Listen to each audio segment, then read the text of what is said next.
Owaisi college, medical college, ఆసుపత్రి మొత్తం చెరువులనే ఉంది. చెరువు కూలగొట్టి చెరువును మొత్తం పూడ్చేసి అసదుద్దీన్ ఓవైసీ సల్కం చెరువు, మీకు తెలుసు డిఆర్డిఎల్ పక్కన అది.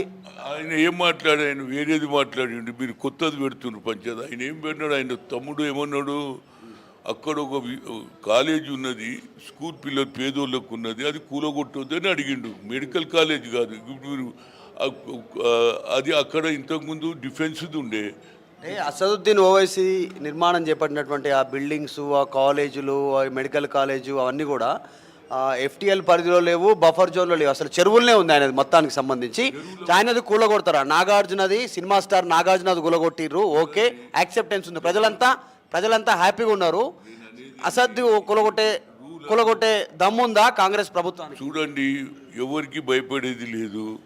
న్యాయమైన కేసు ఉంటే తప్పనిసరిగా రంగనాథ్ గారు న్యాయం ఉంటే న్యాయం చేస్తాడు, తప్పు జరిగితే తప్పనిసరిగా ఆయన యాక్షన్ తీసుకుంటాడని. అసదుద్దీన్ ఓవైసీ ఉన్నదో లేదో నువ్వు కూలగొడతారని మొదలు ఎట్లా చెప్తావు? నేను చూడనే లేదు. ఆడ ఏమున్నది అనేది ఆయన సర్వే చేస్తాడు. ఉంటే కొలుస్తారా? చెరువులో ఉంటే అసదుద్దీన్ ఓవైసీ అరే చెరువులు ఉన్నాయని నువ్వు చెప్తున్నావు. నువ్వు చెరువు చూసినావు, ఆయన అంటుండు చెరువులని. నేను ఆడ చూసినాక చెప్తా. నువ్వు ఏది చెప్పంగానే నేను చెప్పా. ఆడ చెరువు ఉండనా, కుంటు ఉండనా, అది అంతా డిఫెన్స్ ఏరియా. నాకు కూడా తెలుసు. ఆ డిఫెన్స్ ఏరియాలో ఏదైతే ఏది ఆమ్యునేషన్ తయారు చేసే ఏరియా ఉండే, అందులో కొంత భాగం ఈయన తీసుకొని కట్టుకున్నాడు. అది నిజమా కాదా అనేది తెలియనప్పుడు నేను చెప్పా. నువ్వు ఎన్ని క్వశ్చన్లు వేసినా నేను చూసి స్పాట్ చేసి అందరి లెక్క నాయకుని కాదు.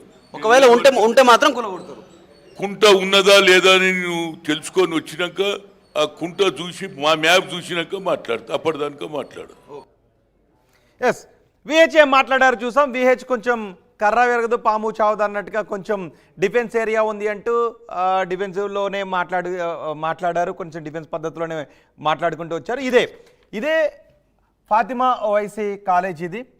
ఈ కాలేజ్ సల్కం చెరువు లోపలికి ఆక్రమించుకుని కట్టినట్టు మ్యాప్స్లో చాలా క్లియర్గా కనబడుతుంది.